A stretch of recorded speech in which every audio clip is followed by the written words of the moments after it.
সবাই কেমন আছো? আশা করি ভালো আছো। আমিও তোমাদের আশীর্বাদে অনেক ভালো আছি।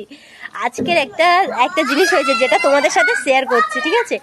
আজকের একটা জলালা এসেছে এখানে, সে বলে গেছে আমার যাকে যে তার নাকি ৮০-৯০ হাজার টাকা ইনকাম। আর আমার যা সেই কথাটা শুনে প্রচণ্ড মাথা গরম হয়ে গেছে, বলে আর জল বিক্রি করে ৮০-৯০ হাজার টাকা। এই জন্য আমার যা এখন যুক্তি করছে, দেখো কাকিমাদের সাথে, যে কি করে জল ব্যবসা শুরু করে। এই দীপা, কিভাবে জল ব্যবসা করবে? ভিডিও করতে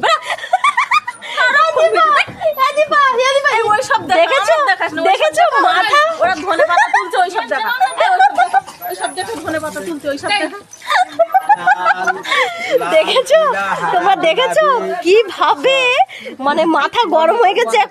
এখনো শুধু চিন্তা আছে আমার দেওরটা কখন বাড়ি আসবে। হ্যাঁ, টাটা বাই, সবাই ভালো থেকো, সুস্থ থেকো।